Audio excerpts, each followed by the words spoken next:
സംഘടിപ്പിച്ച പ്രിയപ്പെട്ട സംഘാടകരെ, അധ്യാപകരും അനധ്യാപകരുമായിട്ടുള്ള മറ്റ് പ്രിയപ്പെട്ടവരെ, ഇതിന്റെ വോളണ്ടിയേഴ്സ്, ഇതിന്റെ ഓരോ കമ്മിറ്റിയുടെ അംഗങ്ങളെ, എന്റെ പ്രിയപ്പെട്ട അനിയന്മാരെ അനിയത്തിമാരെ,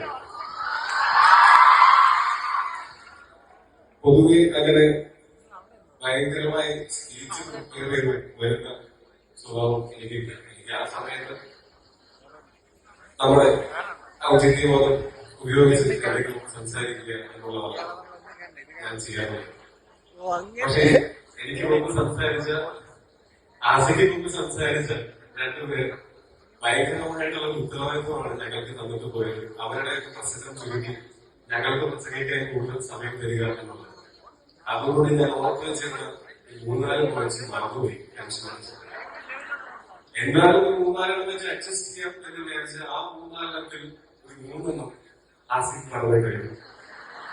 അതോടുകൂടി കാര്യമായിട്ടാണ് ഇവിടെ നിൽക്കുന്നത്. പക്ഷെ ഇതിവിടെ നിൽക്കുന്ന സമയത്ത് വളരെ സന്തോഷം തോന്നുന്നു, അഭിമാനം തോന്നുന്നു.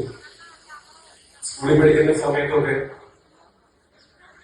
ഞങ്ങളുടെ ജില്ലയ്ക്ക് 1ാം സ്ഥാനം കിട്ടിക്കഴിഞ്ഞാൽ ഒരു ദിവസം അവധി കിട്ടും എന്നുള്ളത് മാത്രമായിരുന്നു എനിക്ക് ഈ സംസ്ഥാന സ്കൂൾ കലാകാരയുമായിട്ടുള്ള ബന്ധം. എന്നിട്ട് പ്രിയപ്പെട്ട തിരുവനന്തപുരം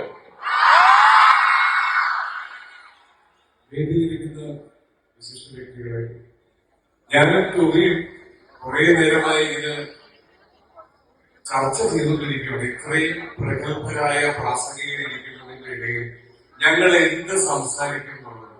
അപ്പൊ വളരെ വിദഗ്ധമായി ഇതിനു മുന്നേ വന്ന 2 പേരും ഞങ്ങളുടെ തലയിലേക്ക് ട്രോഫി തന്നിട്ട് മാറിക്കുന്നു. ശരിക്കും ഇന്ന് ഇവിടെ വന്ന് നിൽക്കുന്നത് വളരെയധികം അഭിമാനത്തോടു കൂടിയാണ്.